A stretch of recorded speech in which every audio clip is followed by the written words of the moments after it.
So, welcome everyone to the first day of the PUBG Europe League PEL, as some might call it.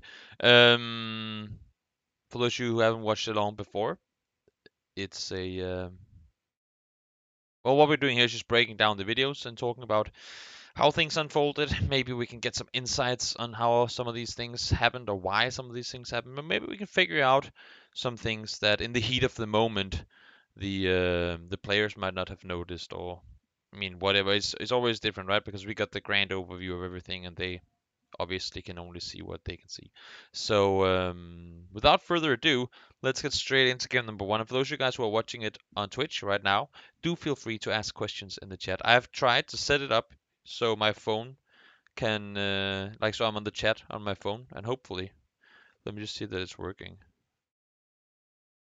There are two random letters. Seems like it's working. So, without further ado, let's get straight in to game number one. 5 games were played yesterday, and well, this is the first of them.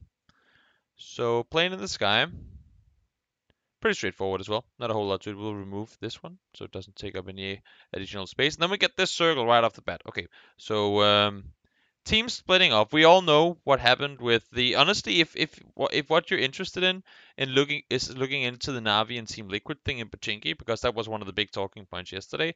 Watch the stream, watch the main stream, because or like the VOD back, because it's limited what we can really discuss off of a view like this in a city fight. I mean, sure, we can see the guys, we can see the Recon gets pushed and gets killed in just a moment, but we can't really go in depth with that off of a map stream. So if you want to watch that, because it was entertaining to watch all the games that they did this, do jump over and watch the VOD from yesterday. And hey, Ruben. So what we'll do is that we'll zoom a little more out, and then we'll take a look at some of these teams where they went. Now the plane did go south. It was something like, oh, that's a pretty drawing, something like that. And of course that sort of prevented NIP from going all the way up to George Bowl. Same thing for Red Diamonds. So both these teams that would want to go up in that direction obviously had some trouble getting there because, well, I mean, if they would want to go there, then then they would probably get killed off before they manage to do so. Just for fighting around vehicles in this area where I just marked here, it's just a hellhole to really be forced to do those things. I'm just gonna mute all the notifications on my phone. I don't know if you can hear it, but I can. But other than that, G2 split farming farm. So split looting farm. Jokers, they're looting in Fairview split. We have TSM down in Milta. We have FaZe out in Mills of Power. Knights, they're doing their thing. Ents, they're looting in North. No big surprises is there. And then we have Digital, they're looting Rostock, it seems like. Vitality, they'll go School. No reciprocity, so that's an easy piece you want to take. M19 is just Naya. And Crowd, they're sort of making their way up towards Severny. So plenty of room to roam. There's nobody on the military island. That's kind of interesting, but it makes sense. We'll get into that later. Nobody on military island, and but yeah, that's the start for you. So circle one. Everybody, I mean, all these teams, they have had practice games or scrims, I guess, on LAN, as far as I'm concerned, at least against one another. So they've had a chance to. Let me just double check that the audio is there. It is. Sometimes the microphone cuts out, but they've had a chance to well, at least sort of figure out where they want to go. The only teams I guess that haven't really figured that out is is Navi and Team Liquid, because they're very persistent in trying to kick the other team out of Pochinki. But everybody knows that there's a farm split team, and there's a Milta, and there's a Milta Power team, and you have Knights up north, right? This might not seem like the biggest deal because there's still room in the circle, but it does mean for teams that are coming in from the west, we're talking Windstrike, we're talking, well, whoever gets out of this one alive,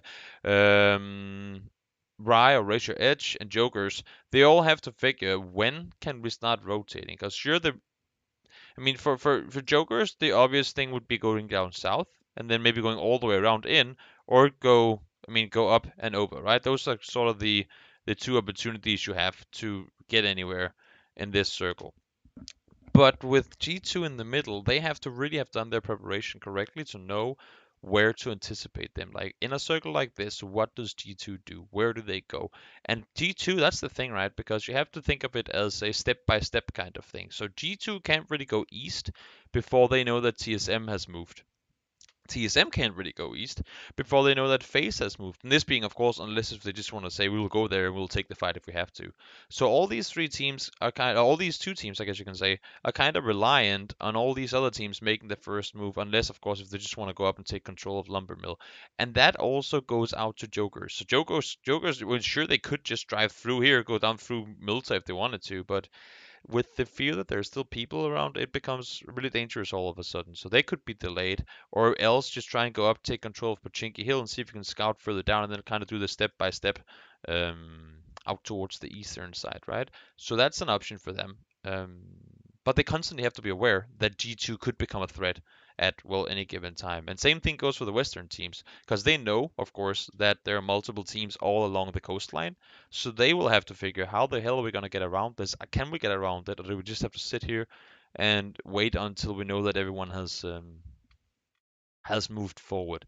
So on the south, it's a tricky circle to play because you could go up to Pachinki and or to Pachinki to Potato Hill and try and make your way in, but with you split looting like this, odds are you won't be looted. I mean, you won't get looted faster than a Pachinki team would. Now, of course, we know there are two teams there, so they're fighting, and it's kind of dumb. But it's dumb in the sense that they won't get looted quick and get ready to go. But we all know that.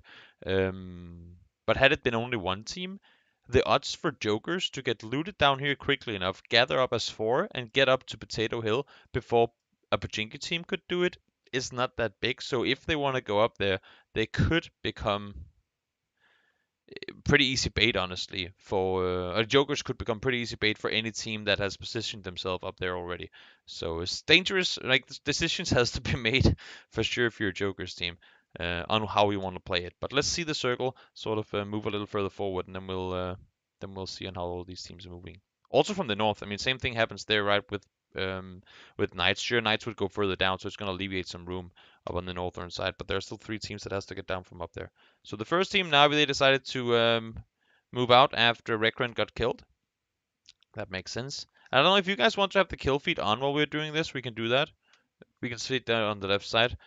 FaZe, they were fought off by TSM. G2 has moved in now that because it's G2 sees on the kill feed and probably hears the shots too that TSM and FaZe are fighting. So they know that, I mean, there's no reason at all for FaZe to move into Milta at this point. This must mean that TSM has moved out. This means that we can start rotating, right? So they rotate. Jokers, they scout from behind. They make a rotation over. Raise your edge, they actually go over the military island, and it kind of makes sense, right? Because they jump out on Primorsk.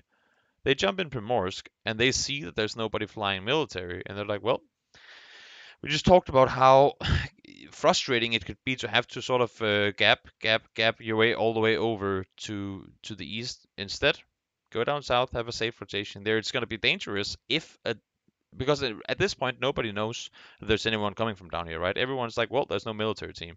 So for Udyr, for Kemba, for anyone sitting down here, if they figure it out or like anticipate that anyone could be coming from the military island, then, I mean, of course, that's going to be death for you, right? Because if this bridge gets controlled and the circle goes south, teams are going to be sitting down here.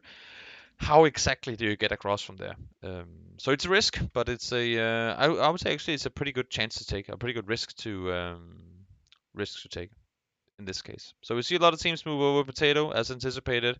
Teams going further north and teams coming in from the far south because you can't really rotate through here. I mean, this entire box right here is where if you don't already have the info, then you kind of rotate through it. There are so many compounds. There's so many places you can get taken out from, and it's also, I mean, the hills go like that, so there's a big chance you'll flip your car. It's hard to really maintain high speed in that area, which means that if there's a guy there, it's pretty easy to shoot you. New circle pops. Fortunately for the majority, it goes out of the water.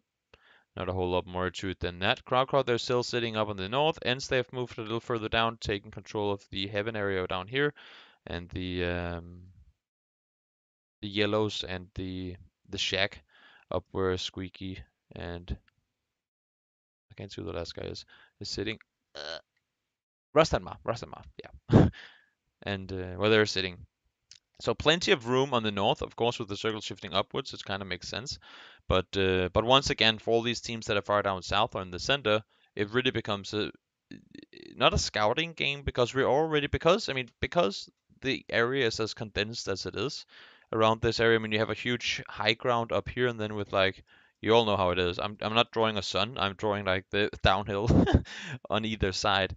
With this being a factor, it makes rotations hard, right? Because you cannot take a vehicle over like this. I mean, you could, but you'd probably die doing it. So you have to go around, or you have to go around this way if you want to go north.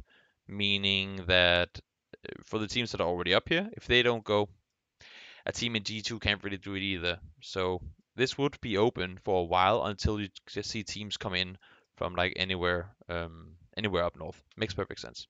So not a whole lot of surprises so far. Rye made the way over. Or Rye. Should we say Rye or Race Your Edge? I guess we can just call them Edge because they're on the edge right now.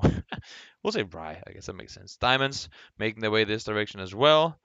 I think Best of Luck might, because you see them all go down this way, right? So I think Best of Luck might have spotted one of the Race Your Edge players. They go up, take high ground to scout over. It makes perfect sense. Smart rotation from Red Diamonds. And clearly, Rye, they either didn't see them or just figured we don't really want to spend time trying to hold them off here because there are more immediate things we have to do. Maybe get a place in the circle. Why it seems with this side of the circle doesn't go Prison Hill first? You're thinking down here? Why wouldn't they go there? Oh, I think there are two reasons to it. There are two reasons to it. One, it's really hard to scout.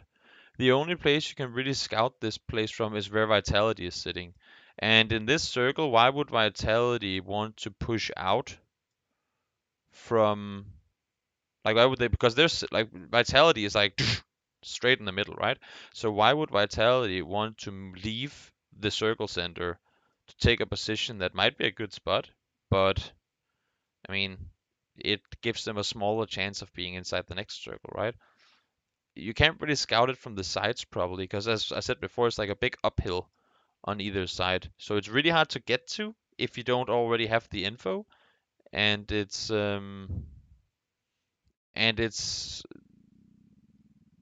I mean, one thing is that it's hard to get to. Another thing is that if you aren't already somewhere around there, then I mean, if you're team in Navi sitting out here, for example, right? You won't be thinking, oh, let's go into Prison Hill. That must be open at this point. I mean, look at how centered up teams are already getting. For teams that are far out, they can't really get in. And for teams that are already somewhat in, it's hard to maneuver around because there's so many teams around you. FaZe, they didn't go there from the start because they lost two players pretty much immediately. I mean, had they had four alive at this point, I don't think they would have still been sitting down here. They would probably have either moving up and taken some control in like the eastern side of what am I saying? Eastern side in Lumber Mill. Thank you, Toby. Or maneuvered further around the east side to take control up. Not necessarily at prison, but in that direction for sure. It's not surviving game anymore. It should go fight there. That's not true. I don't think so, at least.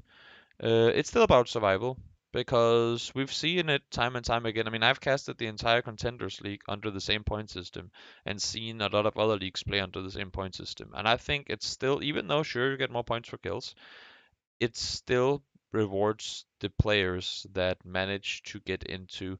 I called it the CIS activation. I think it's the name I use just because there was a lot of CIS teams that did that. But I think if you're a smart team in this system, sure you have to shoot at teams if they come towards you, but don't fight at all if you can avoid it until. Yeah, I mean, if you're really fortunate, if you're able to get a position and not have to fight until Circle 5, that would be amazing. Because at that point, I mean, normally in Circle 5, we have lost 15, 15, 20 players maybe. So there's a big chance that every team has lost at least one player. So if you're still four guys alive at that point, then well clearly you have the higher numbers in firepower and also ups your chances in winning a fight. So if you can stay alive for that long, I mean rather have 0 kills and 4 alive in circle 5 than 5 kills and 2 alive in circle 5. Honestly. That's especially with this point system because if you're four guys alive late game, I mean, what would you rather have? 5 kills and 0 placement points, or 0 kills and a chance to get multiple kills and really high placement points, right? That's the 5 kills and 2 alive is really good. I mean, if you're in circle 5, maybe if you have a position, but if you're early game and you were forced to fight a team and you have zero, I mean, you have 2 guys left, then there's no way you're gonna get placement points and you'll only finish with 5 points.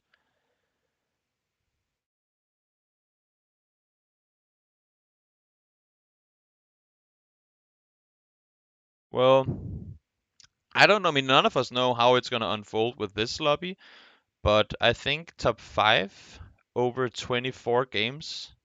I'm trying to do the math here. Top 5 over 24 games and contenders all had over 100 points. If you get 5 points times 20, just under 100. If you could get 5 points every single game, then you could probably make between top 8 and top 6, I would think, if that's your average.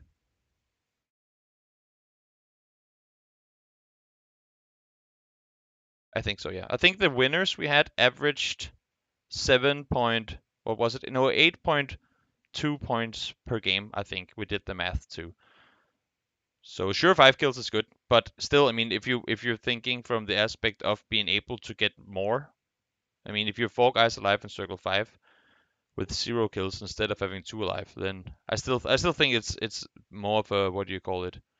Um, More of a, you have a bigger chance to get more points. I think that's what I'm trying to say. It is high. I agree. I agree. It's insanely high. I mean, I can only we can only really talk about games that we have seen previously in the point system, and yeah, we'll have to see. I guess that's the good thing about it, right? New system, new lobby. I mean, you never know exactly how things are gonna unfold until it actually happens.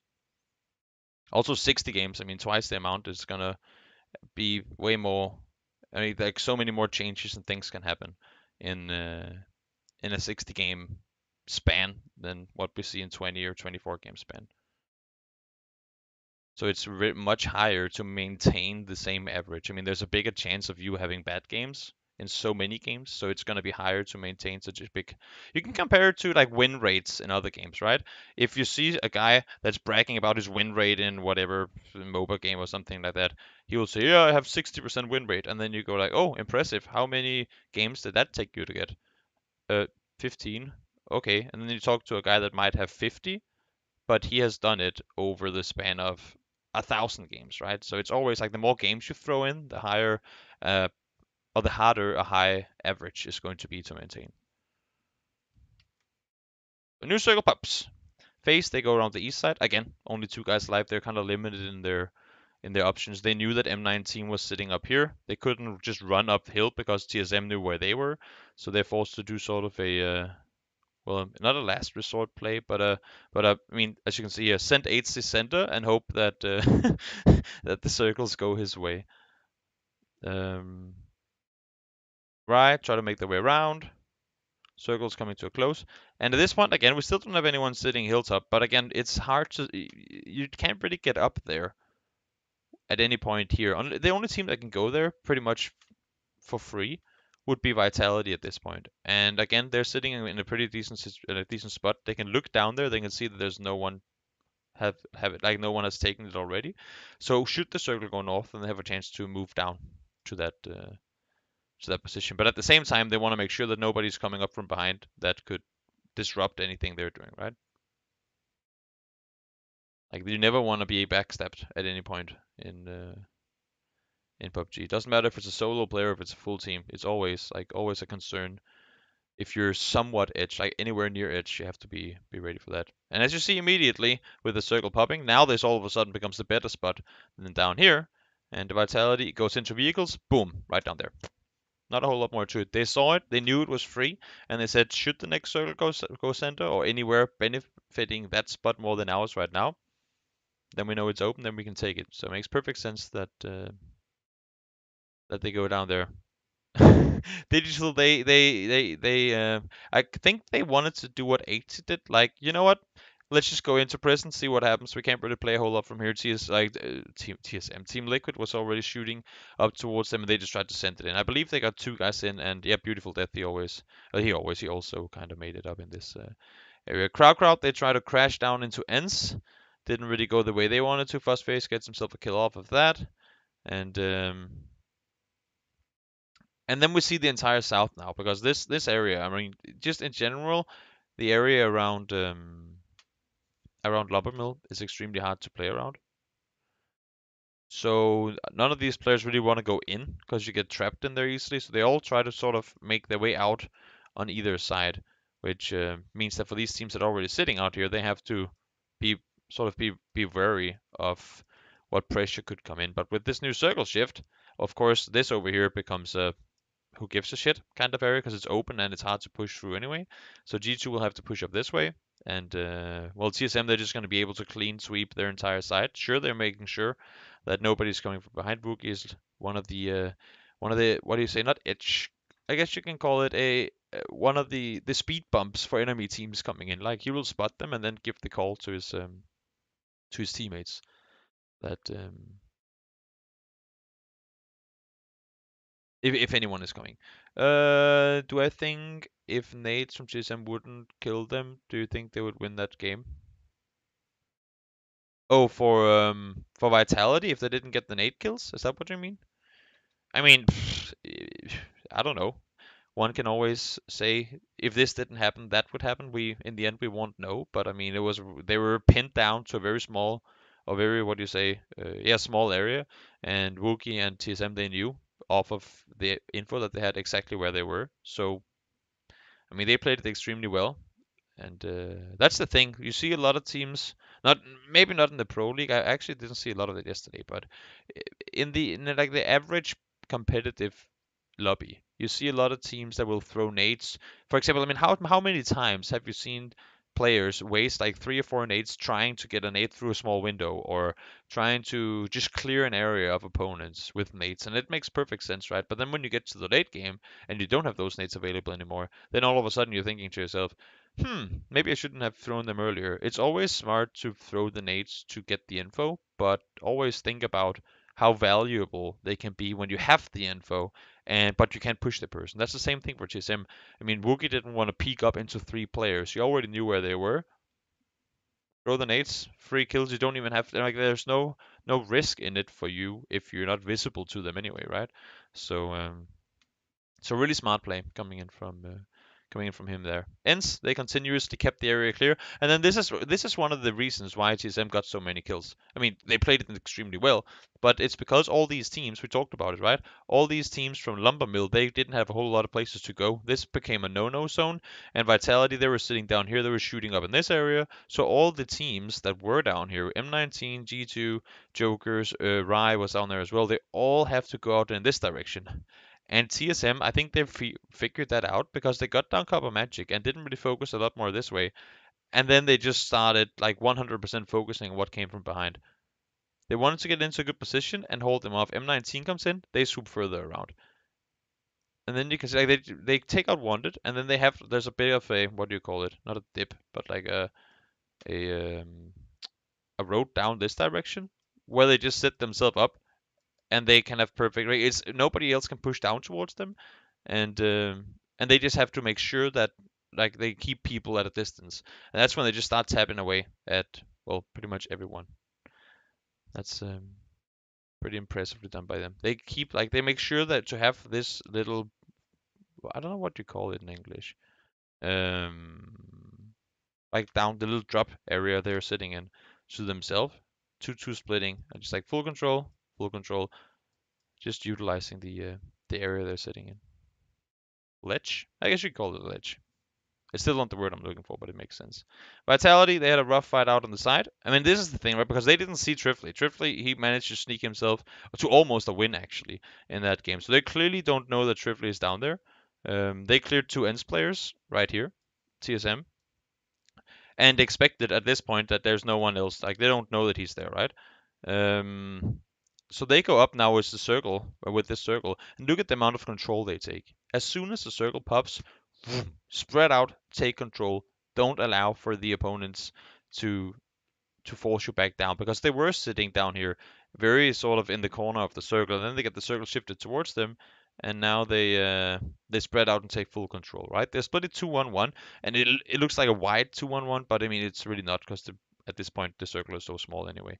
And then they just full control. Look at this. I mean, look at the way that of course you can't see it to the same extent that you can when we're actually in game, but the way that they swarm Vitality, they keep Rory behind to make sure everything is clear. Michael stays on top. He had a lot of kills that game. Woogie Boogie and Gustav pushes up, and then they instantly wipe them. Woogie gets the res up onto Gustav and pushes back down. That is a picture perfect kind of what do you call it? Picture perfect engage and disengage. Go up, get the kills, boom, get the hell out of there. Because you never, that's what we see so many times, right? Fights getting extended for too long, and then all of a sudden teams are just fighting for dead ground, and it's not good. So final circle with TSM pushing out and trying to take control in this direction. Obviously, it allowed for a team to push in from the other side and around them. So now we're back to square one. They get one more circle down towards them, but still, I mean, it's one of those, sure, they get the circle towards them, but at this point they have so much info. Other than Trifly, Trifly has managed to stay hidden throughout all of this. So right now, TSM is fighting with the knowledge of what's going on over here, not knowing where Trifly is. And they get some knocks, they go aggressive, they want to take circle center, and in comes Trifly from the side, gets down two of them, and almost takes down Rory. But in the end, Rory secures the win. So great game for TSM. They had some really wise rotations in the game, and they pretty much, I mean, they knew that. Hey, Michael. How much damage did you have that game, Michael? Because I just remember seeing in the chat that people were like, "Oh my God, Gustav damage! Oh my God, Gustav no kills." But I mean, what does it matter? It was just funny. Only stealing kills. You know what? That in the end doesn't really matter. 563. Okay, does not matter in the long run. Well, that was game one. That was game number one. And again, if you guys have any questions, and I just, whoops, let's remove this. Can we do that? There we go. We'll do game two. And again, sorry for all this, but I'm on one monitor. I'm at a hotel room right now, so I'm kind of limited to what we can do here. You hit the shots that matter. You know what? Exactly. And I think even though people they like to make fun of it and whatnot, it's in the grand scheme of things, it doesn't really matter who gets the kills, you know. Does not really matter. It's all about actually getting them. So, new plane, happy days. Nobody's forced to go somewhere they didn't want to go. I don't like that these two colors are so similar, but I guess in the grand scheme of things, it doesn't really matter. NIP, they go get to go back here. Rye, they go to go North George. And Red Diamonds, they go hospital split. We've seen this done a lot of times before. It's not pretty that new to have a hospital split like that. Of course, again, Navi and Team Liquid fighting. But if you guys, I mean, if you guys want to see and talk, because there's a reason I don't really do any analysis on that, because you can't really, I mean, you can't really see how all these fights are unfolding. So, of course, it has big impact on how they play and how they maneuver out and what other teams do according to knowing that, like, according what other teams do with the information that these two teams are fighting in Pachinki, because it gives a lot of info to other teams where to expect those rotations to come from. I mean, clearly, Team Liquid can't rotate the way that they would if there are only two guys alive, and go for the same types of compounds and stuff like that. So that makes perfect sense.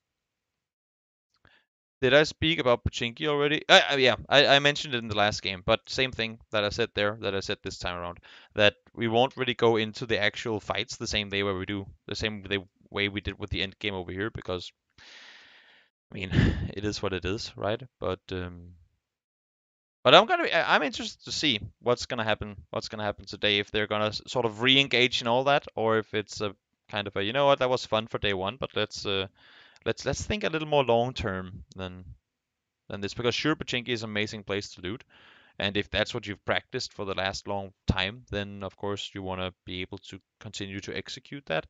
But in all honesty, where you loot only really, and I say only, it's a big thing, of course, but where you loot only really matters, I guess, for the first two circles. And I know it's a lot, but still it's something you can work around. It's not like it's the end of the world not getting to go where you want to go, where they're used to going.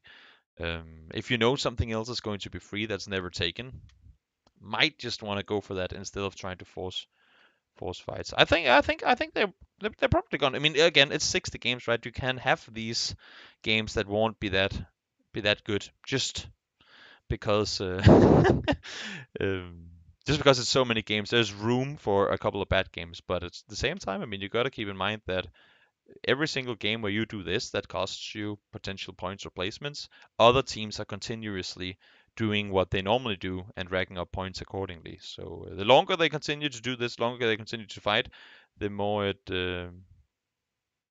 gonna hurt them. Yeah, and it is, of course. They can't get what do you say, demoted, deranked, relegated. Thank you. They can't get relegated in phase one anyway. So I guess it's more of a long term thing, right? It's like this is not just a 1 day fight. It's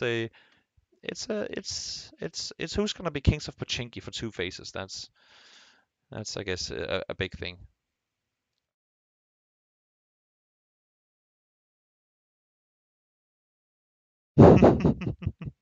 Lol Scoob. Can't wait to play Navi. Well, I mean, we'll see. We'll see. The question is, right, who is the more what do you call it? What are donkeys? Steady? Persistent? Yeah. Who the donkeys are persistent, right? Isn't that the word? I think it's the word. Who's the more like who's the more persistent, and who will just say, you know what? You can have it. Doesn't matter. We'll go somewhere else. It's gonna be interesting to follow. That's for sure. That's one of those things that you can always look forward to keeping an eye out for. But nonetheless, Circle pretty center. I mean, there's not a whole lot to talk about rotation wise. Everyone can really get in, and there's room for everyone. Vitality, I would assume to see gather up on the east side of this. Only thing, of course, being that the water, the little snake here going through the middle, is going to be a factor that teams have to deal with. And again, we talk about it all the time. When we have the water splitting 50-50, sure, circle one, it's not as crucial, but if the next circle goes pretty centered up as well, then it doesn't matter it doesn't matter where it is. If it centers up anywhere, you want to be as close to the water, of course, still in a good position, but as close to the water as possible, so you don't have to worry about crossing when the circle this like gets confirmed to go one side or the other. You can then maybe even do a split on each side to take control of one of the bridges or whatever. But yeah, that's pretty much the thing to look for here. Stubborn. Thank you so much. Oh my God. Yes, that's the word. Not persistent. Stubborn. That's the word I was looking for. Who's the more stubborn to stay inside? And you can see this. I mean, everyone's rotating at this point. Honestly, sure. I mean, I talked to Cloud9 about this as well. Cloud9 is also a team that loots Pachinki, right? So I talked to Cloud9 about this as well, and talked to Nerf, the in-game leader, and asked him. So when you have northern circles, because this is a pretty similar situation, when you have northern circles, how do you like to rotate on them? And he said that's actually some of the worst circles for them, as far as I remember. He didn't he didn't like them a lot just because they know there are so many teams north of them, and it's the same thing here. There's a team here, there's a team here. They even have teams over here, I believe, as well. So it's really hard to figure how the hell do we rotate around it, because they have to time their rotation if they want to go up west with potential teams coming up, and sometimes they can't even do it. Like, they cannot rotate out early simply because it's tricky to get the info they need off of it, right? So now that Navi and Liquid are fighting, it just makes things even worse, because normally you wouldn't rotate early anyway, but I mean it's just makes it even more tricky for them. Don't forget the rotation space on your initial loot spot that pays dividends for the day. Yeah, that's what I'm saying, right? That's what I'm saying. That it has an impact later on what you do early game, but there are many ways to get to a certain spot. I mean, the later you get in the game. A team that loots Sarki could still be on the east side of an eastern circle late game. Doesn't I mean they don't have to have come from the east. There are so many factors to play in, and the later you get, the less it matters where you looted, if that makes sense.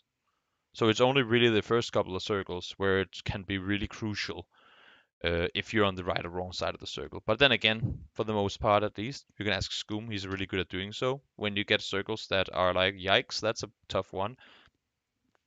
It's hard, but more often than not, there's at least some kind of a way to to work around with that anyway. It just requires really good scouting, really good preparation, and well, practice. So everyone's going around the river, as as assumed. Everyone's going up in the area at least, taking a lot of the compounds up north, sticking around the water on the south side. Everybody's just doing the whole where and what side of the river will this circle go to. Boom, north. Still not confirmed. It could hard shift back down south, but there's a pretty good chance, and that's what you got to do, right? You got to play the odds here. It's not necessarily a gamble, but if you're told that there's a 95% chance something happens and a 5% chance something else happens, you're gonna work with the 95% one, right? I mean, and sure, it's not a 95% chance here, but you know what I mean. There's a pretty big chance it goes up here, and even more so in this area. We talk about this all the time. Every time we get circles up here, that there are so few compounds to take, and they're so open that if you don't get up there early, like if you're on the edge in one of these circles early and it keeps going more and more center, you might just be in for a rough one. It's not all about, but it's gonna help you a lot to get a compound early on to play from. So we see a lot of northern rotations. Nobody really wants to go through or around shooting range. When strike, they go all the way over. Rye, they were obviously sitting down here, so they don't have to go that far. Jokers and oh, that's right, I forgot about that. Jokers and Red Diamonds, they figured that the smartest thing they could do was to start fighting around Cube, and that didn't really pay off for any of them. Team Liquid and Navi, they're on foot. They're running. I mean, they yeah, that's that didn't really pay off for them. Navi, they do have a vehicle here, it seems like, but they were running for a while. I think, oh, maybe Navi had vehicles and Liquid didn't. Maybe that's how it was. Because these compounds are looted as well, right? So if you're Liquid and you don't get the north side, like if you don't get the vehicles or the hard spawn one, then it's pretty tricky to it's pretty tricky to do anything from then. Also, they have no idea what other teams have been doing because they're coming in so late. Yeah, they had four guys in a vehicle. Exactly. So not exactly a dream scenario for either team. But again, I mean, if they're in it for the long run and they want to fight for the compound, then suboptimal, and they wanna fight for Pachinki, then I mean, it's up to them to determine what's worth it or not, I guess. Base, they go north. They tend to do that in these circles, hoping that circles go up there. This time around, it didn't. And, well, I mean, they have a chance to go either around and try to maybe go up and get some info from here and then scout down, or just try and send it up and hope, because they must know at this point that knights are in this compound. But I believe they actually go center in this one. The smart thing would be to go around the side. Yeah, exactly. Okay, so they don't go here. They go up here to scout instead. And then they actually crash down to, okay, they crash to yellows. So they crash yellow house. I mean, they saw it's free, and at this, honestly, when you have a circle like this, if you see anything that's free, you might just want to take it, because that could be the only thing that's gonna be free at all in that area. So if you see something that's free that you can play from, it's not that easy to play from the yellow house, but if you have bikes, then you can take them inside and hopefully save them, so that can benefit you. They're jokers. They made actually a pretty smart rotation from cube all the way underneath over here and try to come in from the other side. It's a pretty smart rotation. They aren't even tanking that much blue, and it's only circle 3, so it's not the worst rotation. Not the worst rotation. Kind of makes sense. Everyone fighting up on the hills up here. Sure, you have this area that's really open, where you can tell no one is. So you can't really move around there. And then there's just, I mean, the teams that are in here, what do you call it? They just, I mean, they trip each other. They trip up each other. They make it so hard to rotate further forward if that's what you're gonna have to do. And let alone the fact that Vitality has info on both sides will make it extremely hard for anyone to make a move up. But it's also gonna make it hard for Vitality to make a move on down. if they want to get down towards their teammates. M19 are sitting 2-1-1 split. Not sure exactly what the it's a little greedy to do this late in the game, I would say. I mean, when you see this circle pop, because right now they're sitting 2-1-1, right? Two guys in Alamo, one here, one here. That you can do, also because you have so much info. I mean, you can get so much info in all directions on where everyone else, right? But yeah, exactly. That's what I was thinking too, Scoop. So this makes sense, but as soon as you see this one, as soon as this circle pops, and you know, I mean, sure, you're not in a priority compound because yellow house isn't a priority place. This, I mean, actually, this position is pretty good up by the shack, but there are many spots that can make it really bad to sit up here, right? But as soon as this circle pops, you might want to either send Wanderer down to elite and then stay there, so you have a 2-2 here, or take this shack instead and send them back down this way because it's going to be more centered anyway. So you have a 2-2 between these two. I mean, there are just many options they could go for that they don't. Okay, so Elite actually goes over there. Sorry. Oh, yeah, of course it does because the face comes over here. So he goes over here, but maybe Wanderer should have been there too because he can't really help a whole lot from this position. I mean, you can see they're trying to set themselves up in a position where they can shoot, but with a full team crashing, which is what they have to do at this point because there's nothing else to take, and they were being shot at by multiple teams. They have to pay for it. And not only that, but Wonder is also completely split off from his teammates now because Windstrike took this position, so he can't do anything to help M19 that is getting pushed by Face. Doesn't really make the situation a whole lot easier for them at all. Does not make it any easier. Knights, they're just sitting up there. We don't need to talk about them. They're just chilling. They don't even have anyone push them. And then all of a sudden, of course, the circle have to shift away from water, but it shifts really hard up north. It could have gone out west like this as well. I mean, technically, it could have included water too, but yeah, that's just these circles for you. I just want to let you guys know. I just want to let you guys know. Keep in mind where Samty is right now. For those of you guys who didn't watch the games yesterday, keep in mind where Samty is right now. He's swimming over the water from Rosok. Just keep that in mind, because that's gonna be a pretty interesting thing to keep in mind for the late game. There are two guys alive, I believe, right? Oh, the EP is alive as well. Okay, so there are three guys alive, and just keep it in mind. Swimming from Rosok on over with a lot of teams in front of him. Um, Digital, they make a run on up at the same time as TSM. TSM, they actually try to engage on the M19, and this is where FaZe excels. I mean, this is what FaZe does well, right? So they see the fight is happening, and look at this. As soon as Nox begin to come in, Uba and Mexi immediately, let's go, boys. Full speed forward. Let's send it. It makes perfect sense. Team Liquid, they go for hero play. They say, you know what, we're in a rough position. Let's just crash it dead center, see what we can get. Doesn't work. Samty though somehow makes it out alive and gets into a little shack. Keep that in mind. He's just in the shack. And the thing about this shack is that you can't really do anything about it. If you're in there, you can't peek anything. If you're not in there, you can't push it unless if you're really committed to to getting the position. Because there's gonna be so many teams shooting at you. Everyone on the edge starts fighting. We talked about this area being completely open. It's really hard to play around Navi. They have like a little, what do you call it, little ridge line there. They can play around and try and take control of Crowd, but they are already red diamond players in this area. Not doesn't really make it any easier. So all these players are just fighting for 10 square meters where they won't be visible to Vitality and all the other teams that could sit down here and look up. And same for Udyr. He can give so much info to his team, but now they're actually under fire from Digital Alliance. Is that what their name is? Digital Alliance? Oh, just wow. Okay, so circle shifts north again. Um, do we have a battle going on in the chat right now? It seems like it. A battle that one person might be winning more than others. Um, but look at this circle, right? You have three, four actually. Three shacks up north. You have one shack down here. That is pretty much everything that is free right now.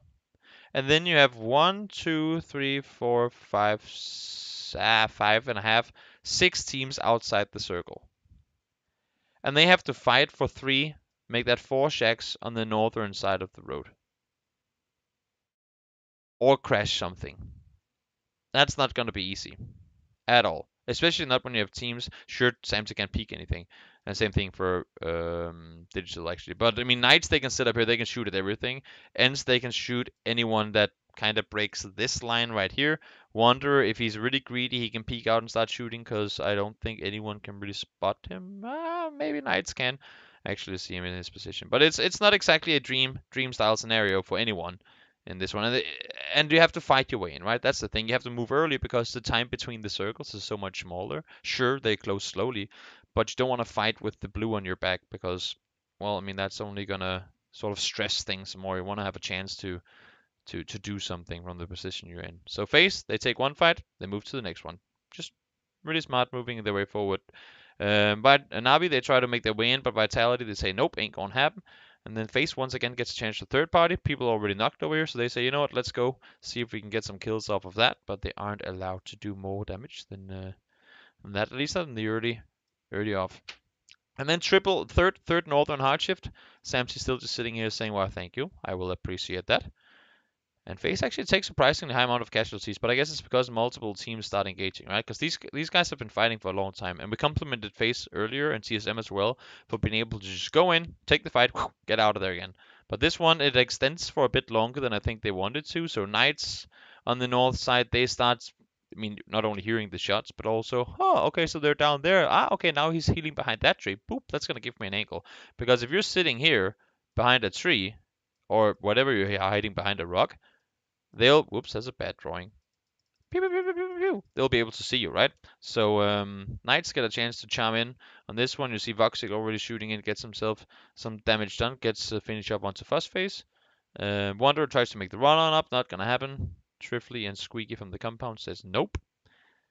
And then we're down to this. Mexi all alone by a tree. Samty alone in a shack. NBS trying to figure out what the hell he's gonna do. He has like a billion smokes over here. Ends in a compound, and the entirety of Knights up here. I mean, look at this circle and tell me, is there any way that Knights don't win this? Sure, South hard shift, everyone agrees to team up against Knights. That could be a situation, but of course that's not the case. So Kramer sends it down towards the wood shack. His entire team comes with him. There's a plateau and some barrels and stuff. NBS gets finished off by Samty. It was really smart nade thrown out by the way, at the window, by the way. And then we get down to this kind of Knights just chilling, trying to hold off. I mean, Squeaky has to leave the compound alongside Trifly, and Samty has to leave the shack. All Knights have to do is spread out, have 2 guys hold there, 1 guy hold there. I mean, you have 1 guy hold on either side, and they have to leave afterwards, right? Because the circle shifts north, and there's just nothing you can do. Squeaky alone dies to the blue, I believe. So, well, actually, he gets the kill, and then yeah, I'm pretty sure that Squeaky died to the blue. So interesting finish of Knights. So they got, it must have been 4 out of 5 circles shifting north there in the end. One kind of centered up, but still a little north, and then the remaining circles they just kept going up there. So pretty fortunate, some might argue. But then again, I mean, everyone's in a span of 60 games, then everyone's gonna get those sort of circles. That's just, I mean, not a whole lot more to it. Everyone, I think honestly, in 60 games, maybe not every team, because it's not every team that managed to live so long that they can stay in. I mean, stay around to get those circles. But I think for the most part, a good part of half the teams will get those games where they'll just get circles thrown on top of them. Not necessarily that they win the game because of it, but yeah, there will be those sort of games for everyone. South Plane, yet again, Crow, they'll jump out early, take themselves a west side position, Rye down here. And then this one was kind of interesting, and it kind of makes sense at the same time too. Because NIP go military, right? They know that Red Diamonds, they went out pretty much immediately after the plane, and they're like, you know what? We cannot fly all the way up here. and we don't want to risk dying in parachutes or being fought off early. It's not going to be worth it. It's a southern plane. We haven't had a military game yet. Let's just go military. It kind of makes sense that NIP does this because off of game one, it's always kind of scary to change your position because you don't know what other teams are doing either. But if you see it, not a consistency, but if you see something happen 2 games in a row and there's still nobody military, odds are that it's probably going to be free. Everyone else kind of doing what they do. Navi and Liquid, of course. Back at it again. Wait, did I remember to change this? Yes, I did. Back at it again for their own reasons. And yeah, I think it's gonna be like that today. I think it's gonna be. I mean, at least that's. They haven't announced the map. I haven't. At least I haven't seen it anywhere. The map spread anywhere.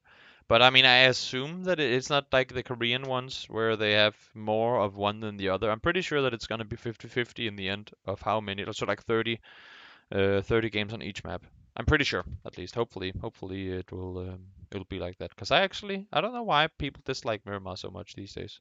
Or just, I mean, sure we can't really play it, but Miramar's map I actually think is pretty good, pretty good. Western Circle, rotation opportunities, potato, over Chinky Hill, Kill Hill, whatever you want to call it, into the circle, easy peasy. South, easy peasy. Over, what do you call it? Like the highway, north of Pochinki, you can, whoops, rotate through. You can go even further north if you want to. You can go school to fields to scout to yellows to center. I mean, there are so many rotation opportunities. Sure, there are a lot of Eastern teams. We can see it here as well. But I mean, there is plenty of room to rotate in. So not really the biggest concern for anyone. It's just a matter of doing proper scouting. And now this time around, so this time around, Team Liquid actually I wouldn't say got fought off, but I mean they pretty early. They get the essentials, they get their essential weapons or things they need, and then they take vehicles and drive off. Miramar needs a rework. How so? Like what needs to be changed? I agree that that it's far from a perfect map, but what would you think would be a good change? That's a good discussion. I don't know if it's one we should have now, but it's always. I mean, I love these sort of talks on on on what makes one thing good and one thing not so good and what's better for well both the competitive scene but also just the functionality of a map.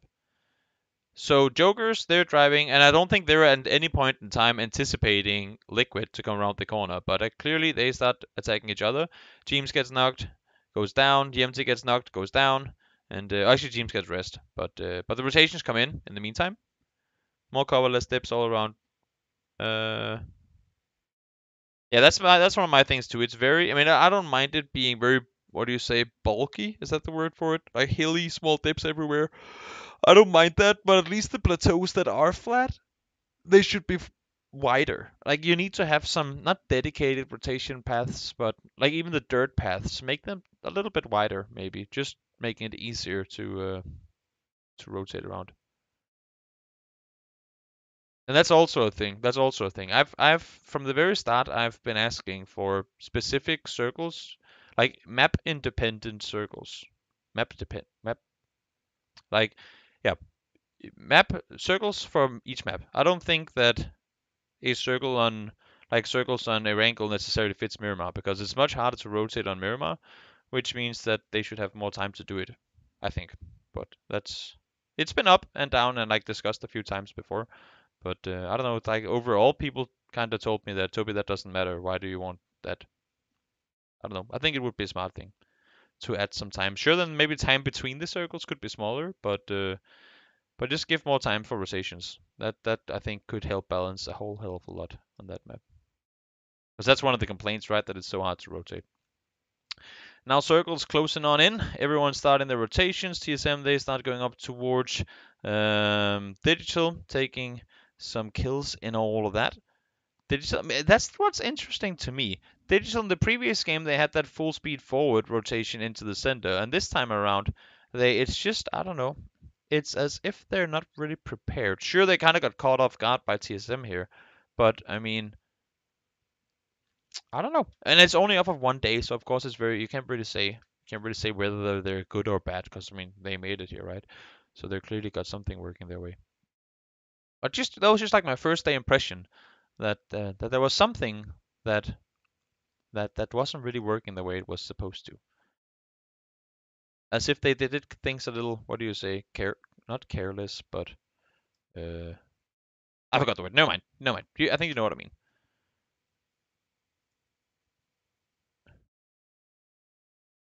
They're back on the scrims because like they're behind on scrims because they wanted the car. Well, I mean it makes sense. They got a free car off of it, right? So that's pretty awesome. That makes sense. So NIP they make their way over from military. Face probably saying, wait, what? There was a team on military? We didn't anticipate that. Yeah, I think they will as well. There's plenty of games to be played. And then this circle, it's always so interesting to me. It's always when we have circles on circle one where teams are allowed to center up. I'm actually surprised at this point that nobody's sitting on Everest. That's normally like back when Method was looting Pachinki, if you had any circles that went in these directions, either they would go down here to take control or up here. It's just like on Miramar, it's so valuable to have like high level terrain positions, right? So for nobody to take a position on Everest at this point, I actually found that pretty easy. Now they do. Now they go up here. But Circle One, that nobody's at any point, no one is up here scouting forward. That's a little interesting to me. But then again, if you're coming in from the south, you already have the info. So it would mainly be northern teams, and there aren't really any coming over this way because M19 went around this way, and ends they do a wide split off to the side.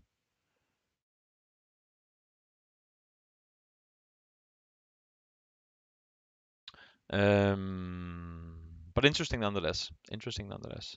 So so new circle pops, and this is what I was going to say before. It's always interesting when you have a circle that pops where the majority of teams are, because all of a sudden, I mean, at this point you just want it to be somewhat centered to get the circle, right? But now you do get the circle, and then it's always interesting to see how they react accordingly. Do they stick in the same compounds? How do they change their splits? Do they change their splits? Um, like what becomes the new priority? Because there's always a different priority for every single circle. Of course, if you're in the center in one, that's one thing. If you're on the edge in the next, all of a sudden that compound doesn't have the same value anymore, right? So it's always interesting how to see how teams value different compounds and different areas in different circles. Because it's very unique, both regionally, like the Korean, for example, they have one way of playing their splits and their compounds, which I mean we can get in into detail with at another point in time. And and the EU and the NA teams do things another way. It's just very interesting to me to see how you prioritize where you sit and what info, because at this point of course nobody knows where the next circle is going to go. So in a perfect world you want to get info on everything, right? Of course if you're sitting far out north you want to get info on what's south and what's like more center. But if you're sitting center, what do you try and scout if you're center? Because you know there are teams next to you, you know there are teams around you. How do you play around that? That's always interesting to me to see how teams value certain areas. Yeah, because it's very, very, very, very different. G2, they take Everest, they scout down, they see the compound is open, Windstrike left it, and they say, "Well, thank you, we'll take that." NIP coming from the south, face us as well, face us their usual all the way around to the other side kind of rotations. We've seen those plenty of times before, so no reason to go in depth with any of that. And M19, they as well go up towards Everest. Now circle once again, send us up for the most part at least. As you can see, you have everyone in now, obviously. This time around, boom. One team, two team, three and a half, I guess 4 teams. 4 teams out, but third like 12 teams in. That I mean that must be a circle that favors the many over the few, right? And that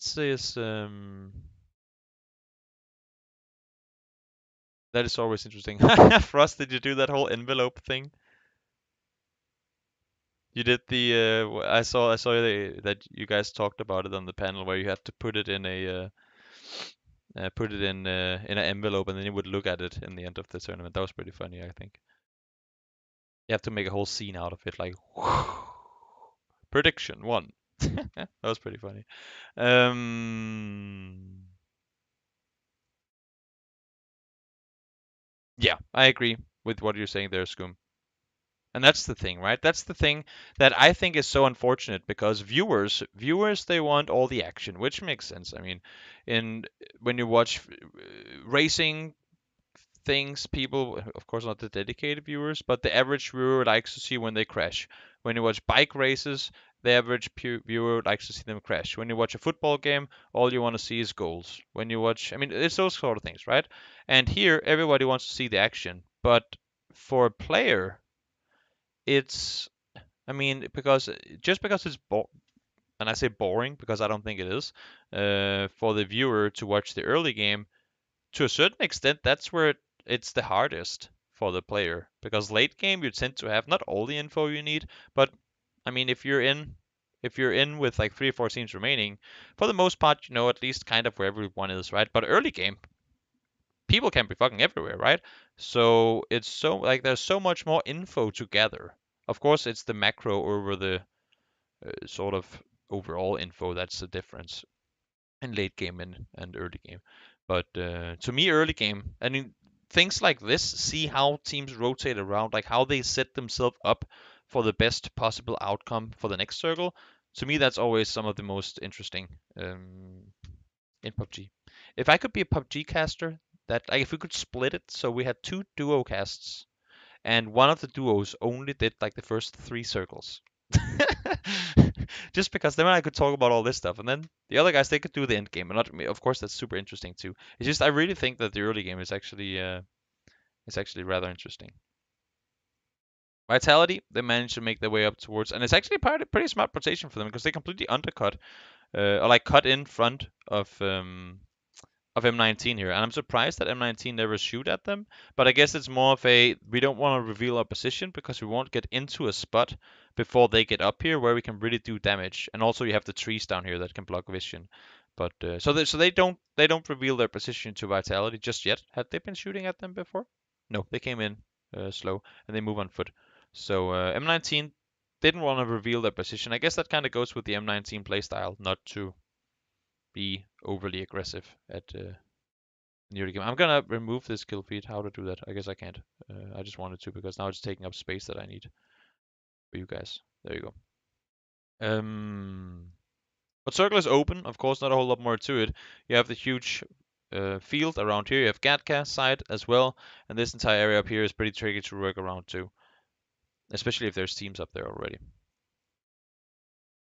Boink, circle hard shifts pretty much as hard shifted as can be. It's practically connecting here up towards M19 and Vitality, and I guess they're not exactly upset about that.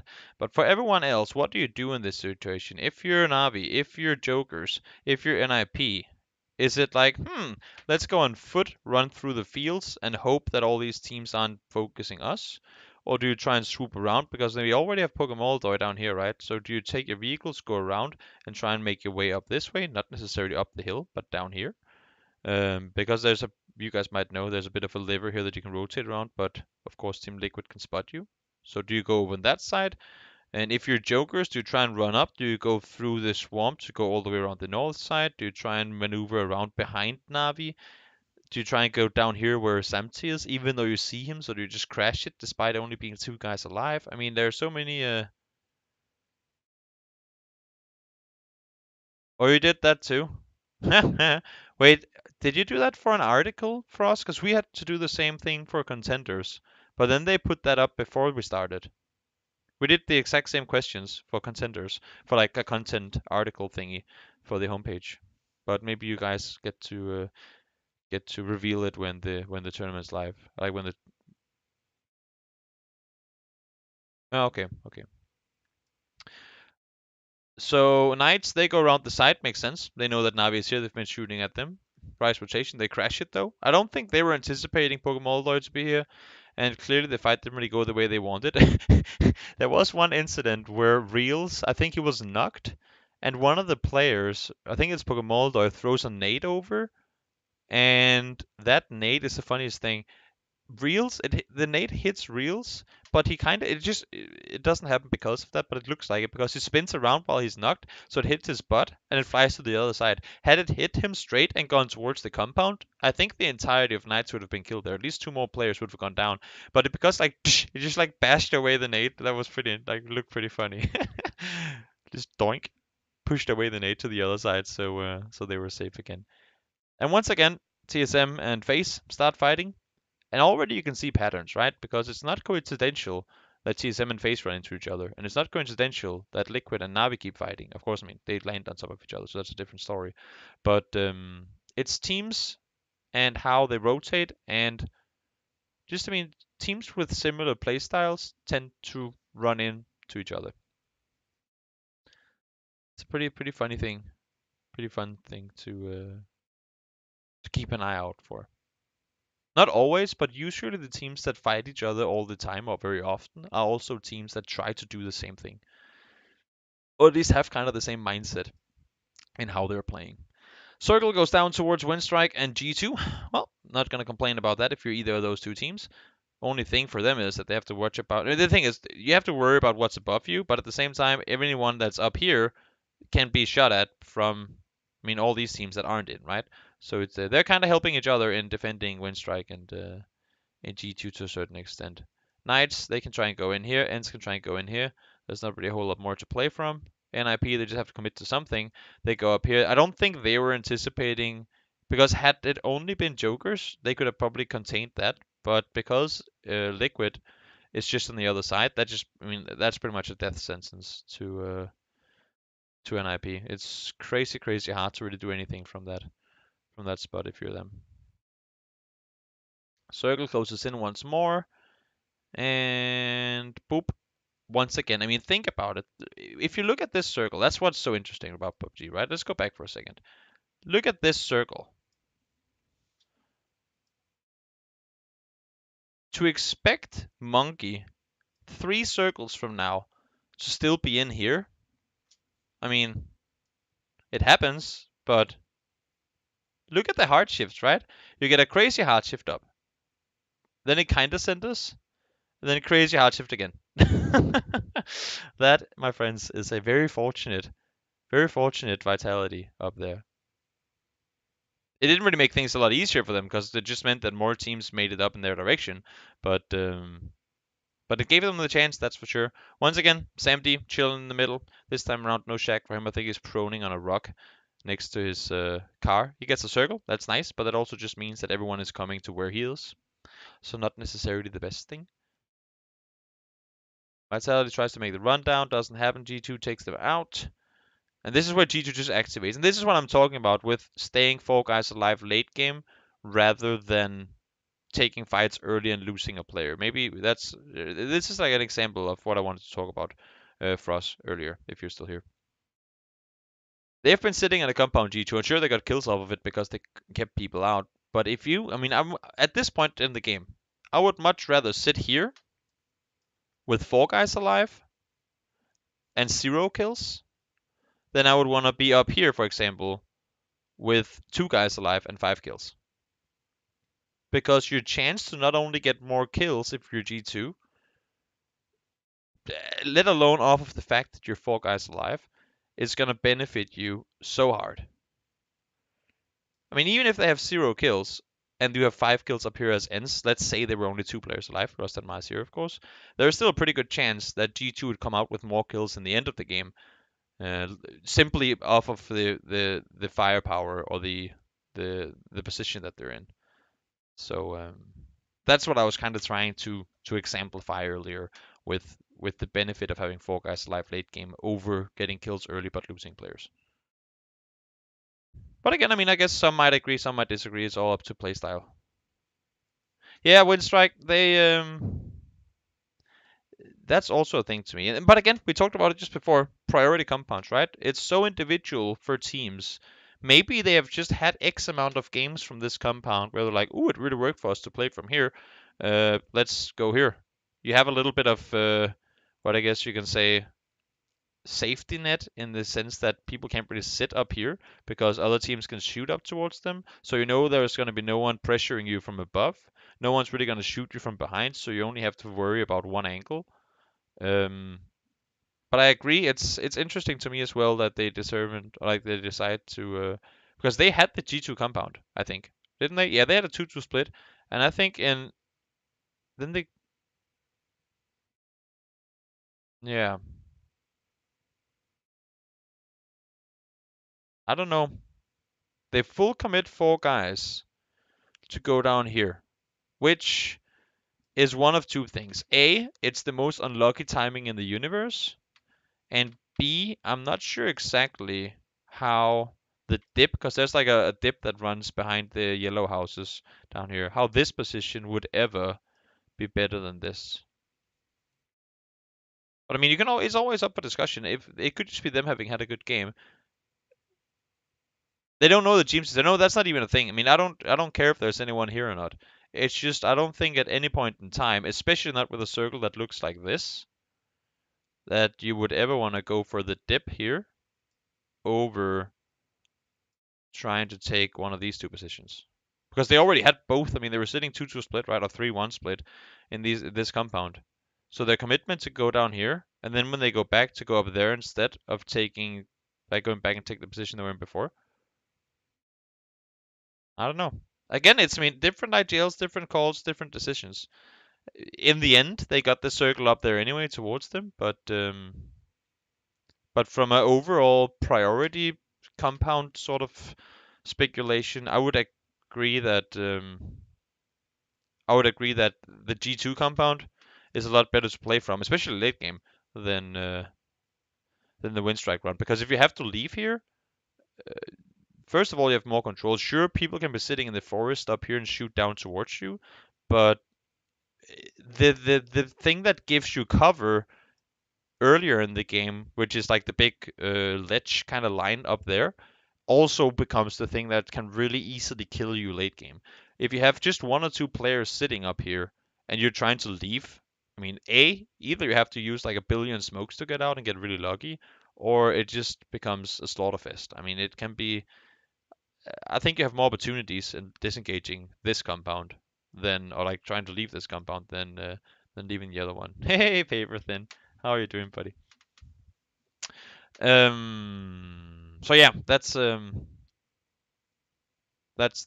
agree. I mean, it's not a bad decision, but because they still got a compound, but it's a surprising priority, I guess you can say, to me.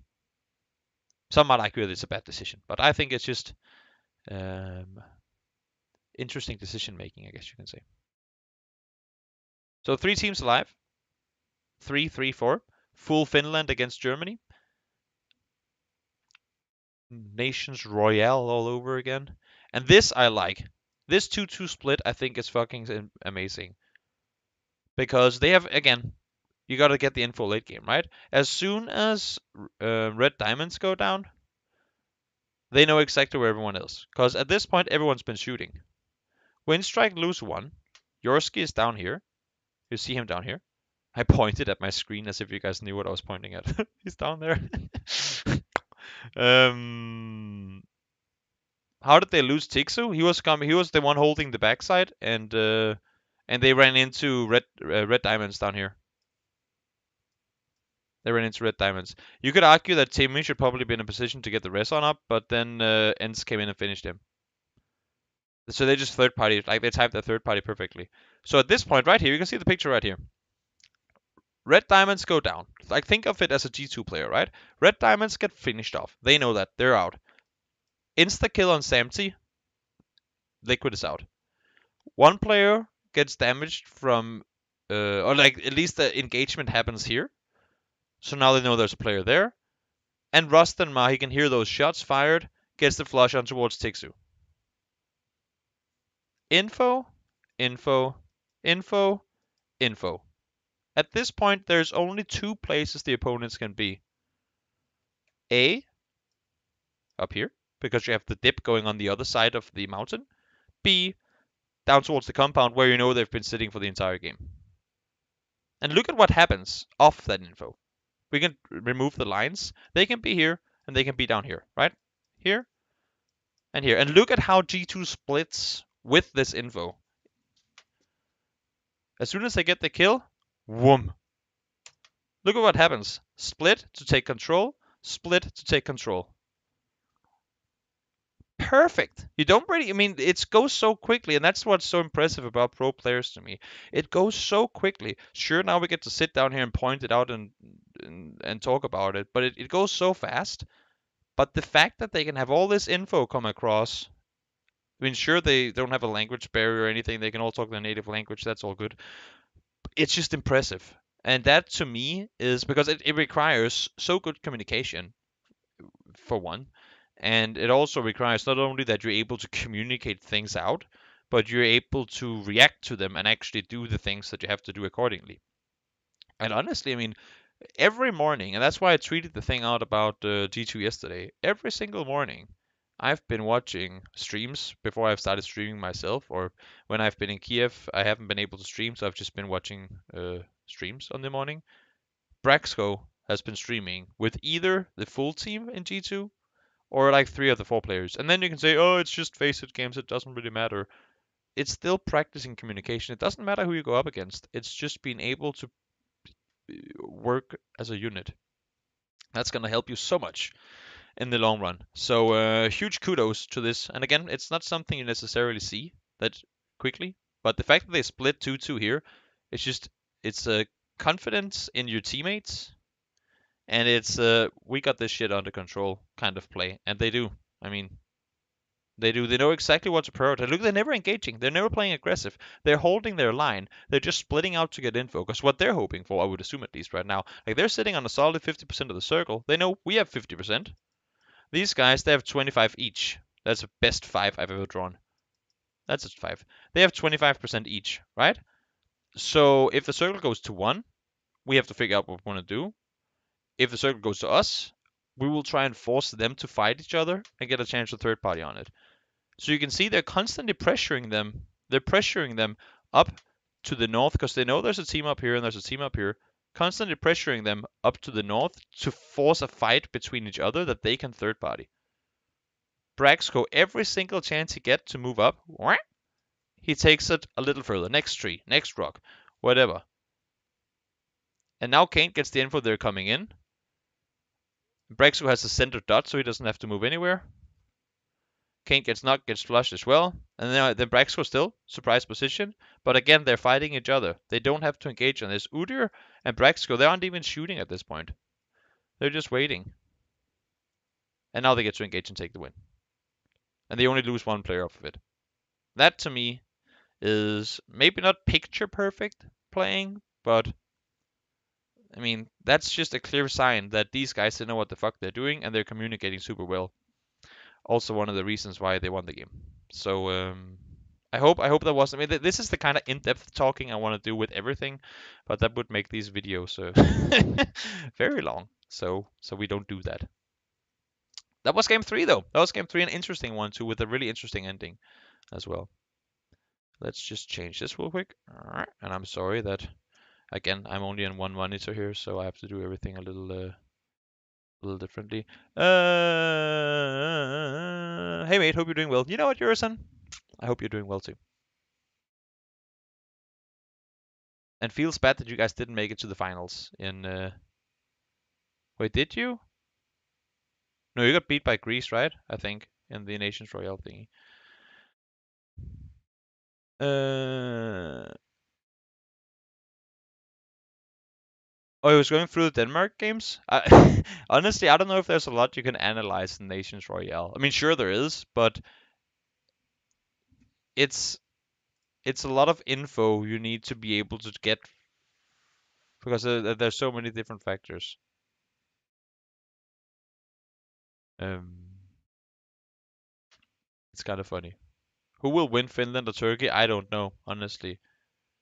I do not know who's gonna win. But nonetheless, guys, let's get into game number 4 because this video is already getting really long, and people on YouTube they don't want long videos for whatever reason. Miramar, first time we get to see it in Pro League, game number 4, and immediately the circle goes whoops up towards the north, which I don't mind. I was sitting and talking to some players yesterday, and they didn't like the circle when they saw it. Like, how the hell are you gonna go there if you're a southern team? And I tried to argue that it's actually not too bad, but um, but they didn't like it. So that's interesting. Just like again, difference in what you prefer. But nonetheless, there are a lot of teams up here. TSM, they've been doing their, or they are again doing the Hacienda split issue. They've taken water treatment as well. They used to, as far as I can remember, go more down south and take control down here, but now they're looting north. That kind of makes sense also with this circle. Ratio Edge, they're up on the north side. Jokers, they're looting really far north. And then down south, you have some teams as well. Do you have the entirety of? Oh no, no mind. There are 4 teams, I believe. There were 4 teams making it down towards Los Leones, at least in the plane. But Ends just came for vehicles, and they go out east. Navi, they'll go down towards Paraíso. And yeah, not a whole lot under the sun. Face, they're back in Montenegro. Windstrike, they'll go up towards El Pozo. Not a lot of surprises here.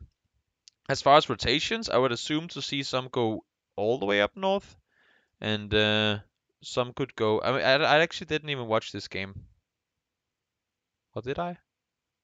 I watched some of it. I watched some of it. I was doing a lot of other things. I'm working an event these days in Sweden, so I don't. And our hours are kind of the same as the Pro League. So I can't really sit and watch that much. But going around the side would probably be the go-to strat in this circle. Like avoid confrontations and make it into the next one. The only thing is those rotations can take a while, so it becomes tricky all of a sudden. Voxic, I think he shot NBS out of the sky. That's unfortunate, but happened nonetheless. And we see, I mean, look at all the rotations on the side, right? As predicted, going around the sides here. So circle pops up north. I mean, you can see it right here. How many? I mean, if you draw a line here to here, look at how many go up in between and how many go on the side of it. You see what I mean?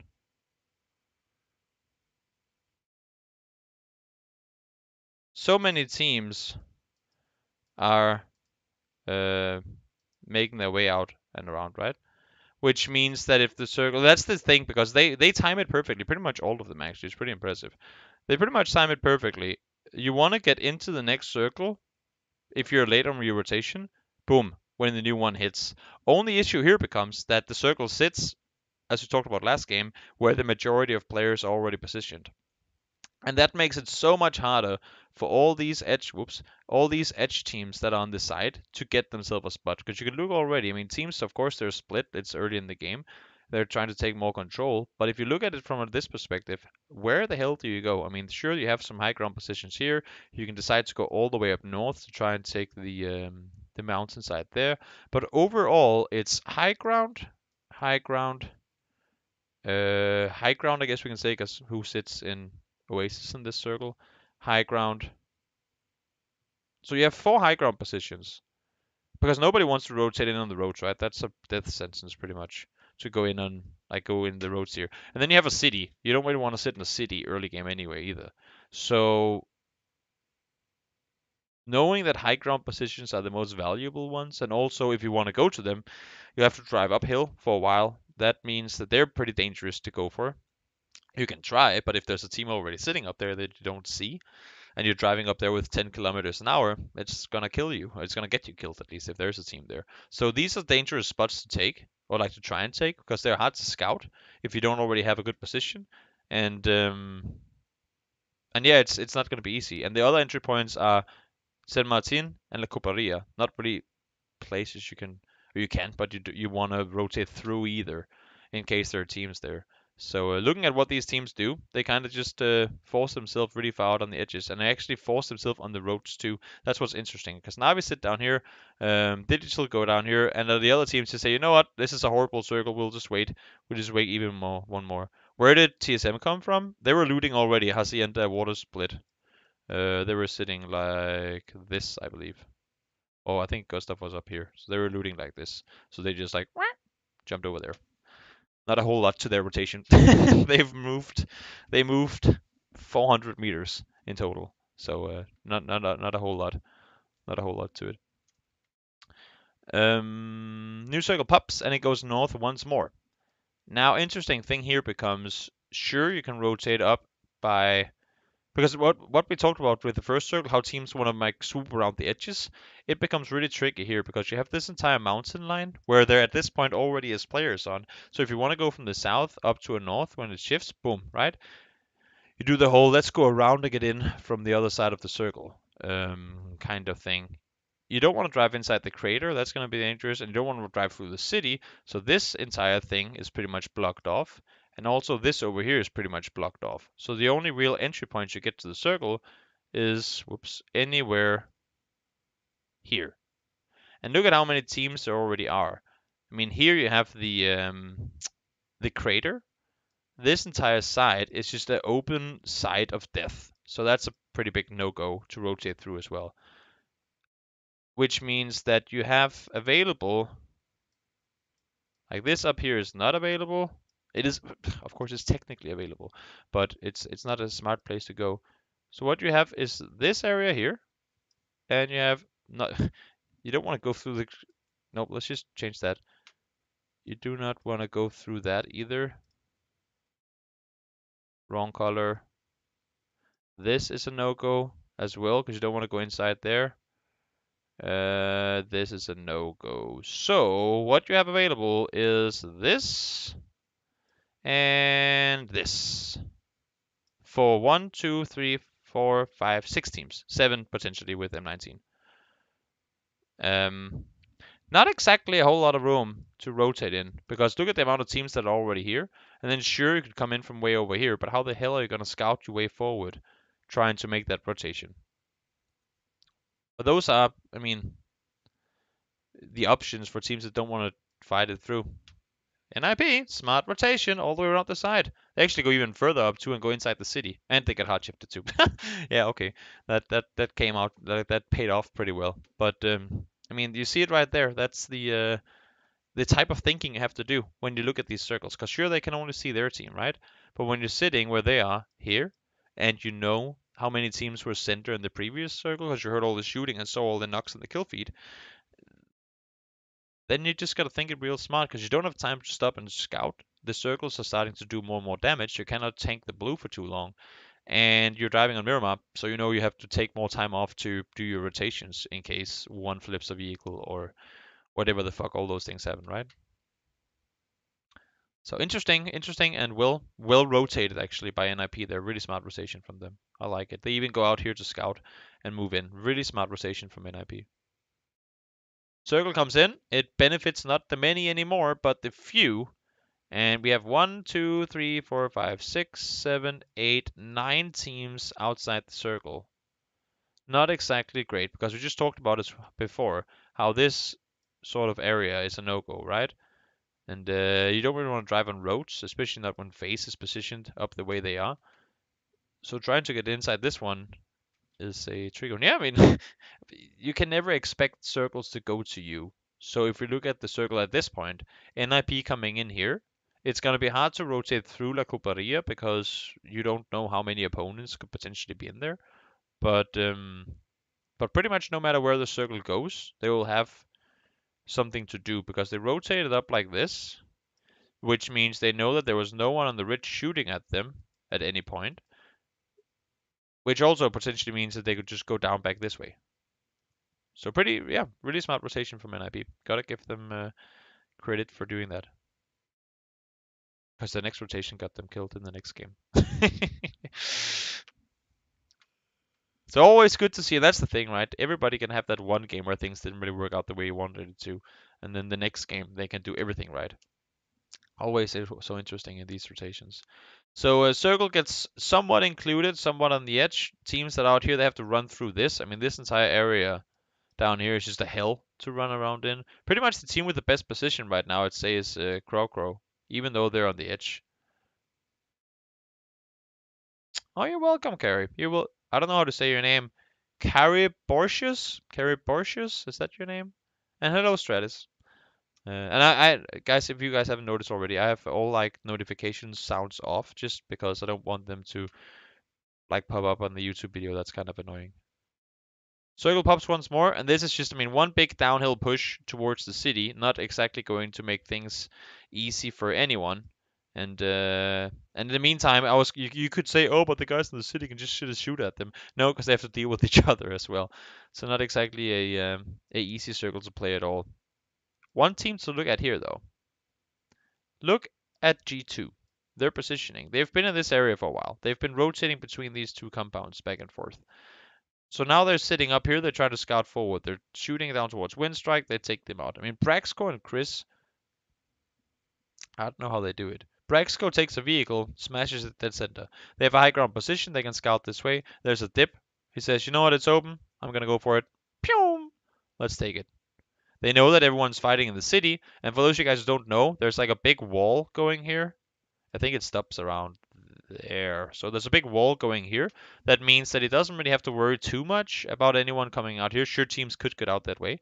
But all he really has to worry about is that way. And then he has Chris over here that can sit and look uphill for him, should that be a necessity.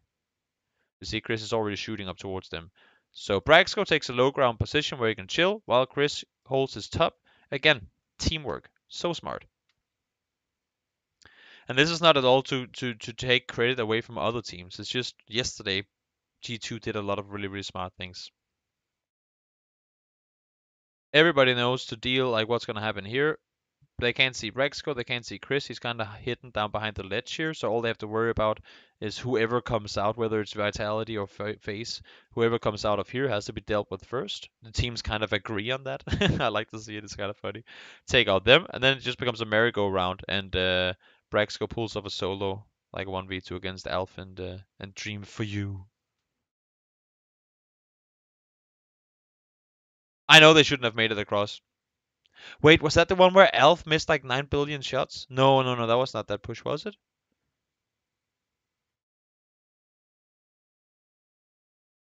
No, that wasn't the one. I know there was a situation where Alf missed like a lot of shots, but I don't think that was there. Let me just see the clip.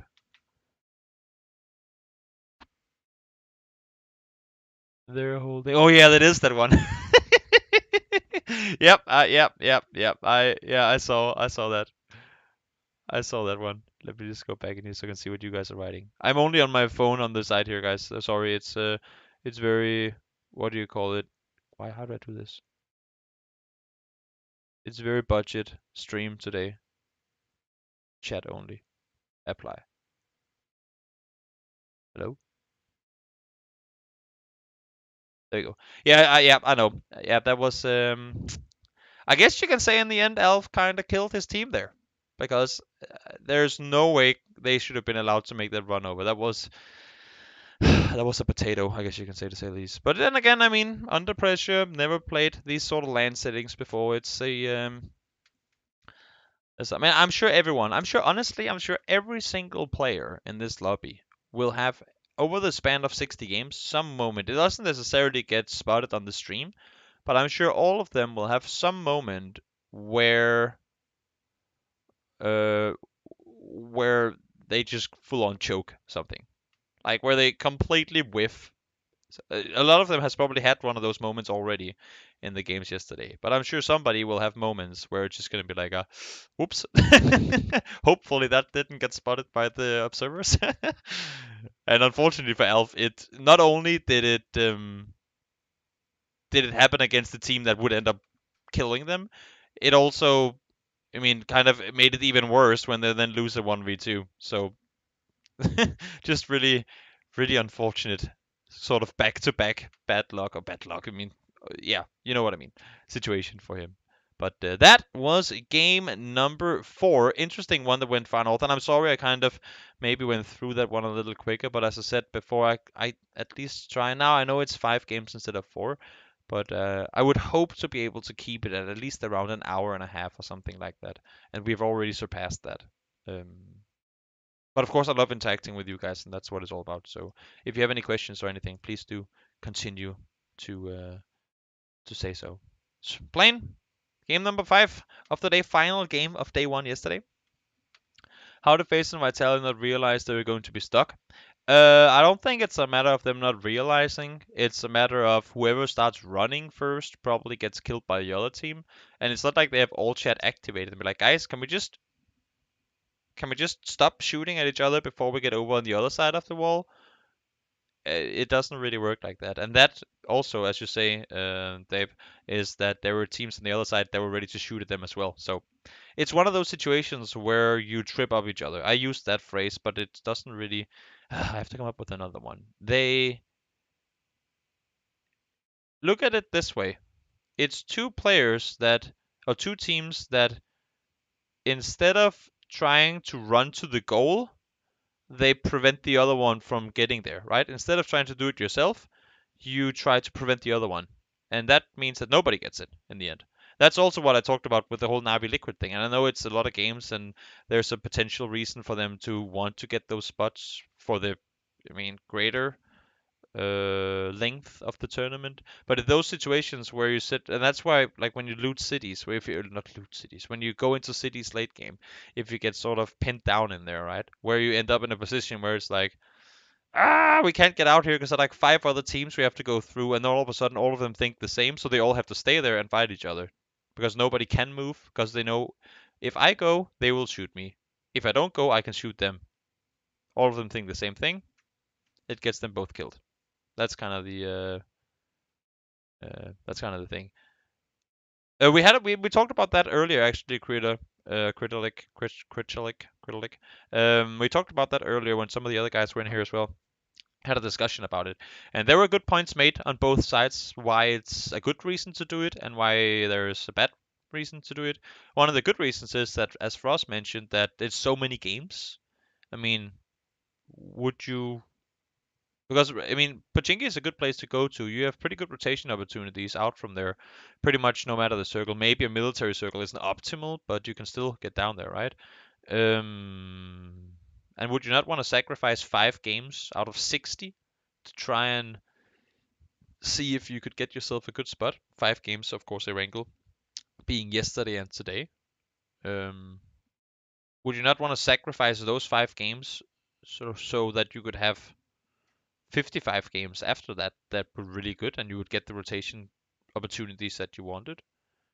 Um, that's one way to look at it. Another way is of course the actual like just one game performance. It cost them this in this game. It cost them that in that game. But if you look at the grand scheme of things and say, what would you rather have? A lot of games where you'd maybe not go where you want to, but you can make it out anyway. Or take 5. You know what? We'll take 5 games that are shit, even though they weren't. Samty got himself into a good position. Some of them. Navi had some, I think, pretty decent games too. Now I'm trying to think back. Maybe they didn't actually. But would you rather sacrifice a few games early on to then have really good games from there on out? Of course, it's no guarantee that all their games will be good just because they get Pachinki, but you know what I mean. So there are good arguments on both sides of whether or why they should. Uh, I mean, why they should fight for it until they don't anymore. Face jump out late. They didn't want to fly west. It makes perfect sense. Plane came down here. If you try and fly out this way, then well, you'll be fighting for vehicles with red diamonds, and there's no reason for them to do it. No worries, no worries. That's why we're here. That's why we're talking about these things. That is the exact reason, because we not only do I want to try and educate people, but I want to get educated as well by watching the games and by maybe talking to the. We have had some of the players in here from the Pro League that have been saying things, and yeah, so that is why we're doing this. So okay, so Team Liquid, they got down early on. It's actually kind of interesting. They rotate through red diamonds to take this spot. I would assume them to want to move further in, maybe. No, I think they stick around here. I didn't watch this game. I had things I need to do. So actually, I'm going into this game blind, I guess you can say. Navi, they're fighting Jokers. Jokers were leaving, I guess. Okay, so Navi, they have gone Porto Paraiso before, but this time around Jokers pushed them out and they go Impala instead, which forces ends to loot elsewhere. So like a triple layered change up. Um, and Face goes south because I talked about it just before. They don't want to contest. Look at this plane path, right? They could jump out here and try to go to Monte Nuevo, but they know that red diamonds loot here. So if Face wants to go that way, they have to go for vehicles here because you can only fly so far, and then drive here. So they would have to try and get vehicles in the middle of Red Diamond's loot spot. That is kind of risky, and there's no reason to risk it that early. And Navi, they take Ence's loot spot, and Jokers, they see, oh wait, so I guess Navi is not coming down south, so they take their loot spot, and yeah, a few change-ups. I mean, again, it's only game 2 on Miramar, right? There's still, I mean, just like we saw yesterday in 3 games on Erankle, that they were fighting for spots. That could happen for this one as well. Again, you're in it for the long run. There are so many games to be fought through, or fought for. So to some extent, it could be well worth it to try and go for those fights.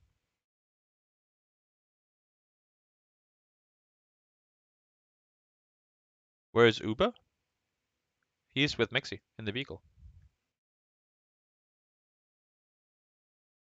He's right there. But this circle though, let's just talk about the circle real quick. Nobody wants to drive through Picado unless if they come in really, really late. Like you have to know for a fact that Team Liquid has left and that no one else has taken their spot.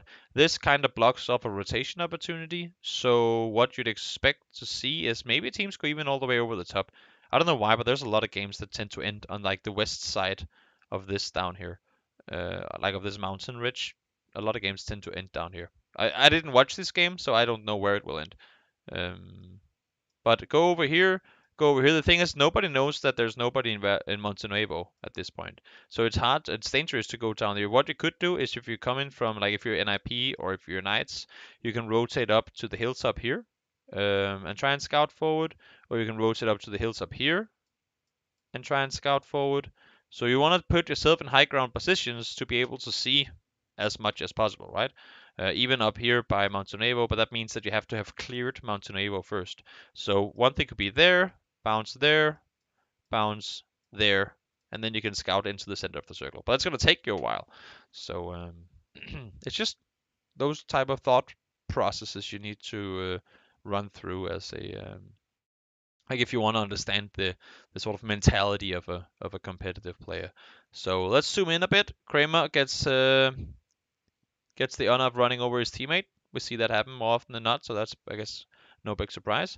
Teams are starting to rotate in. Vitality, they go through. They saw the Team Liquid left, so makes sense for them to go down this way. And I was gonna say this earlier. That's why I questioned Team Liquid stopping up here. I thought they were gonna go further in, maybe even go all the way down to where FaZe is now, because that's a pretty good high ground position compound. But they drive down. They send James and Ibiza down to the compound where Sixmo is. They trade 1-for-1. And of course, with the trade, Yemchi and Samson needs to come down and help. Mert and Iroh goes down and fight off one another, I guess. I'll have to watch it in the VOD. I didn't get a chance to watch the VOD yet of the final game from yesterday. But they finish off 3 of them. And they take a compound. I mean, they wanted this spot, and they sent 2. They fought for it. They got it without losing a single player. That's the kind of push you want to do. If you can do this, it's risky, sure, but if you can do it and keep all your players alive, then that's how you want to do it. So rotations coming in from the south to be expected. Rotations coming in from the far north as well. Raise your edge, doing just that. Wind strike go up here to scout further forward, waiting for new circle to pop. And we go to, wait, did all of NIP just get eliminated? Oh yeah, that's right, I heard about that. They tried to push down and they got completely swooped, like completely swamped by knights up there. That's true. That's again, you're trying to scout further in, and all of a sudden, you're standing on top of a bunch of opponents. Not really gonna make things any easier. Circle goes south. This is an interesting one because there's so many different places you can play from down here. It doesn't seem like it, but this entire side down here is really, really interesting because you have such like a let alone up here. There's like a triple kind of layer cake-ish rock formation that can actually house a surprisingly high amount of teams. Um, so that you can play around. And you of course have Chumacera. I don't know how many people will actually go in there right off the bat. you have the position that Crow is sitting in with the church. It's good, but it's on the edge, so it's a priority place to sit. No one knows. But would assume to see teams go up here, take the position over here where Face is, and maybe even stay down here and try and see if we can scout further forward from the high ground position. We'll see, we will see. But again, everyone knows that there's so many teams sitting up in this area, so you want to go around the sides, right? That's always how it is. When you have a circle that hard shifts to one side, because yes, this is kind of a hard shift, you want to go all the way underneath. Only thing that prevents you here is, of course, the water, meaning that you cannot go in from down here. You can only go like that. So everyone's coming in from the sides. The entire top has been kind of depressurized, I guess you can say, if that's the word. Um, they did not go north on the edge to block off the team. No. I mean, you see this circle. They could have driven down here to sit and hold off anyone coming in, but they play for the late game instead. And they know the priority. I mean, I think what they probably initially wanted to do is go for the church right here, which then realized was taken. I mean, and they're driving right behind G2 as well. So it's more of a, oh my god, oh my god, oh my god, we're driving with all the other teams. We're on the highway. We got to just find somewhere to lay low, and they get themselves the compound here, which is a really good place to sit if the circles come to you, but it can also be a really hard place to leave if um, if if it comes to that. And you can see G2, they drive next to them. They want to stop up here to scout further forward, try to get some info. They stop, they look out. They see M19 leave from here, so they can go down and around. This is like a big plateau up here. Go even further around in the blue, and they want to come in all the way from the south. Smart rotation, again, from G2. What website? You can do exclamation mark program in the chat. I should probably have put that in there. Exclamation mark program, and you will get the info you need. Circle shifts back up north. It has to go away from the water, so I guess it kind of makes sense to go up there. Liquid now sitting extremely well in it. And Red Diamonds as well. I mean, Red Diamonds and Liquid, they were the two teams that kind of were in this area to begin with, alongside Digital. So they could do what they wanted to do. Now the thing becomes with this circle, the water makes it so hard. I mean, one thing, it's already hard to rotate on Miramar, but you have a huge mountain line going down here, which is, I mean, pretty hard to get up and pretty hard to drive around. And same thing going over here. Like this entire side here is extremely hard to maneuver up. So what you can do is you can go all the way around south trying to get in. But the thing is, if you get trapped down on the south side, you're completely fucked. There's not a whole lot you can do from there. But well, desperate times do call for desperate measures every now and again. So we see all these guys trying to get down around the southern side. And well, I mean, for the most part, they managed to do so. T2 say, you know what, we can't just stick around here. So many players are coming, and we have to go even further. M19 is trying to backtrack them, which makes sense because they want to. I mean, they see where they're going, and it's like if they're not getting shot at, we won't get shot at either. But it's of course dangerous because at any given time, G2 could just stop and start shooting at them. Circle pops north, where Vitality, I guess they played their cards right.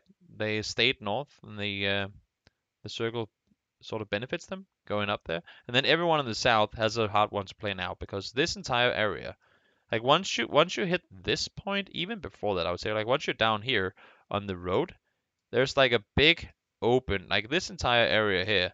If you get trapped anywhere in here, I mean, you're dead. It's so open, and as long as you have teams on either high ground that can shoot down towards you, there's just nothing you can do. So you have to avoid this whole area when you're rotating in, meaning that this to pretty much over here is a no-go on your rotation, right? Like this is a unentryable. That's now a word, by the way. It wasn't before, but now it is. That is a place you cannot enter the circle from, I guess I should say. You can try and make it all the way around. It's surprising to me that the church is still free. I would assume somebody's going to go for that very soon. Scout, hello. Scout and take. Thank you, Windstrike. Smart rotation from them, actually, taking that position. But with them having left there, then you would assume that Joker shoot the vehicles leave, and they can then go down and take their spot. Team Liquid trying to fight against And that's what I was talking about, right? As soon as you send people in here, Liquid immediately know this is going to be our main threat. This is going to be the main fight for us to have right now. We cannot allow for them to come in and pressure us in this compound. Because worst case scenario for Liquid, with Ens being out here, is that Ens is allowed to push up here, and the circle goes north. Then all of a sudden, Liquid has to fight through Ens in order to get inside the circle. So they realize main pressure point is going to be southeast, down where Ens is, and you can see they sent teams over to help out. Ibiza comes over in the end now as well to try and take the fight. And well, I don't know who wins the fight. Looks like Liquid does, and only taking one casualty. I think yep, Yemti went down, but great fight by them. TSM they're fighting on the east with Crow. Completely wiped them. I mean, TSM has been playing extremely well, not gonna lie. But of course there are Danish players on that team, so makes sense. Vitality have full control, and they're sitting really well too, because Vitality has the compound down here that has the big sort of valley going around it, but they also have control of that. So, sad face.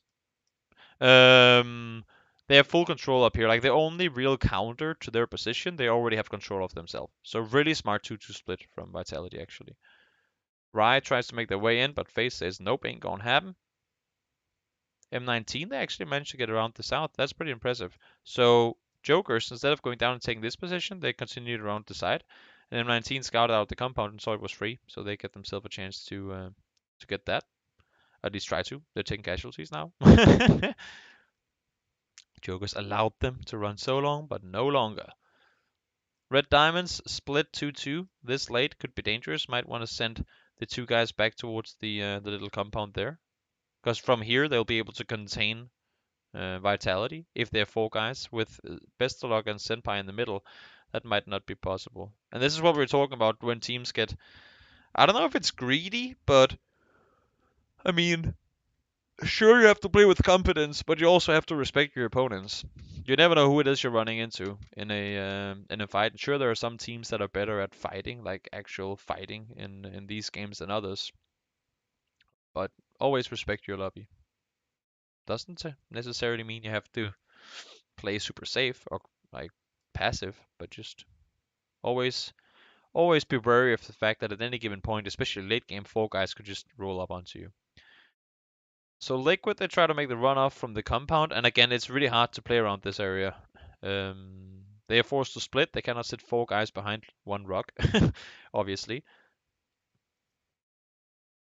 The YOLO, you call it YOLO way, Carabrocious, but I don't think that's the case. I mean, clearly, you can see how long time Ibiza is sitting here, right? You can see how long time he has after they come back. Because he comes back at, boom, now he's back. 18:19 is the counter. And they leave at 19:48. So they have a minute and a half from the compound to sit and try and figure out what's available, where do we hear shots, what do we see in the kill feed, and what is, according to the next circle, the most ideal place to go. A minute and a half is plenty of time. Of course, you want to have as much time as possible, but it's a lot of time to sort of do a quick pinpointing, and of course, they've gotten info throughout the game, right? So it might seem like a YOLO thing to do, but it's probably them saying, you know what, this is our best chance of. It's not like one of those do like this and hold down W and honk the horn and hope that it goes well. It's more of a, if we can split in here, we can take a good percentage of the circle. I mean, look at this. If they could keep all three guys alive, this is the amount of control they have. And I don't know the exact percentage, but I would say, I'm not even gonna say a number. It's a pretty good share to have for one team of the circle where you know there's no one in between you at any point, right? It might seem like a risky play, and it is, but if it's the only play, then well, you gotta go for it.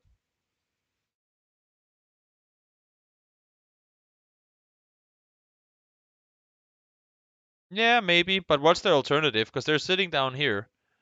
Schwabel, I see what you mean. I see what you mean, but what's the alternative? Had they been in another position, maybe, but they're sitting down here. It's not like they can just run out and try to fight all the teams. Because TSM is sitting four guys with a high ground position. Jokers are doing the exact same thing. And there's just not a whole lot they can do from down there other than try and get into a better position. Circle goes west once again. Windstrike. I mean, Windstrike has had a lot of circles, both in this game and in the Wrangle game that went.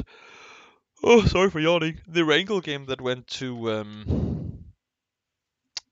Everest. They also had the a couple of circles there. And this is the thing, right? They don't take control. They're completely. The thing is, this compound down here is very much downhill. It's completely downhill, their compound. Like they're sitting in a dip in a hole. So it's hard to sort of just push up the hill. But at the same time, if they don't push up the hill, well, that means that they're going to get pinned down and won't be able to leave the compound. So at this point, honestly, with everyone fighting around them and them seeing a full team go down to the south, they should probably start trying to position themselves outside the compound because they know there's no one coming from behind. And yeah, Timmy is making his way up. Smart. I like to see it. And now they're pushing out too. Okay, so thank you guys. Thank you. You don't wanna get locked down in a compound like that. That is for sure. Wookie, TSM, fight off against Vitality. Vitality was allowed to leave the compound because it's actually a smart play from Vitality as well, because you can see right here, Vitality they're still in the compound-ish. They have Monkey Shadow in, and they have Jazza and Nasus on the like. They move Jazza up to get info and move forward, and then when they start fighting against all these teams, they don't really engage. You can see they keep Monkey, Nasus, and Shadow in the compounds. They don't engage in it. They know that TSM is down here. They're fighting off Jokers. They could have tried to third party this, but there's a fear, or like, there's a threat in Red Diamonds that they can peek down and shoot them. Because once you're like, if you're trying to hide from these guys, odds are that you'll be visible from Red Diamonds, right? So they, even though they have a chance to third party TSM, they don't. They stay back. They play it smart, and then they start moving. And watch this now. When this fight starts, they see it in the kill feed. Whoop! Our only fear right now was red diamonds. They see them in the kill feed. Look what happens once they start fighting. They immediately run over and start the engagement on TSM. So a combination of this fight starting, them realizing, whoop, that means that red diamond is gone, so we have no one looking at us from above. Alongside Rory getting knocked, you see it right down there in the bottom. Rory gets knocked. A combination of those two things means that, okay, so the pressure from above is gone, and also the guys we're trying to fight now has just got a guy knocked, so we're 4v3. This is when we go. Smart play from Vitality there. They take a casualty, but they do manage to stay with 3 guys up. 80 goes down on the north side. FaZe is down to just 1 player. Still 4 guys up for Red Diamonds. That's pretty impressive. Yorski is staying in church. Vitality pushes over the side. I think they have like a bit of a dip up here as well to play from. I can't remember the exact terrain. FaZe gets, first FaZe gets shot at. Wow. Okay, so this is like 150,000% vitality circle.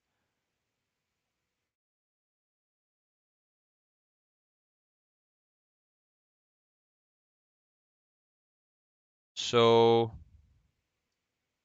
they keep Timmy here to look. Okay, so Vitality know that FaZe is over there, right? First FaZe is over there, because you can see, boom, that's right there. They shoot at him. They shoot at first FaZe right there, so they know that he's over there. And with this new circle popping, Vitality says, okay, Windstrike is down here. We have to push over and take control of this guy before we can start the fight. So Vitality is actually doing something smart. They want to push first FaZe. How the hell does first FaZe get? Okay, I have to watch the replay because this is confusing to me. How he's allowed to get them both.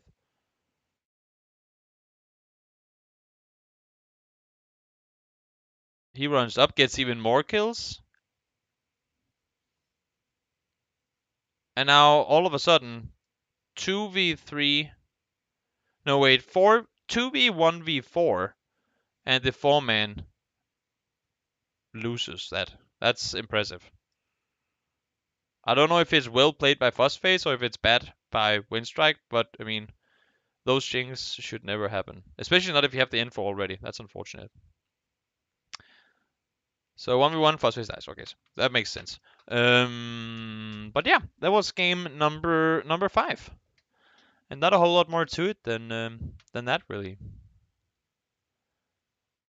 I will go in and watch the replay of the last game because there were a lot of interesting things happening. The liquid push up here, the vitality engagement on TSM, and of course also the end where Winstrike, despite being 4v2v1, actually managed to lose the game. That's pretty impressive. But nonetheless, guys, that was it for now. I'm gonna be doing the exact same thing tomorrow, I think. Oh wait, am I though? What day is it today? Is it Friday today? Yes. So I'm gonna be doing the exact same thing tomorrow, and then we'll get to see how things unfold there. But that is it for now.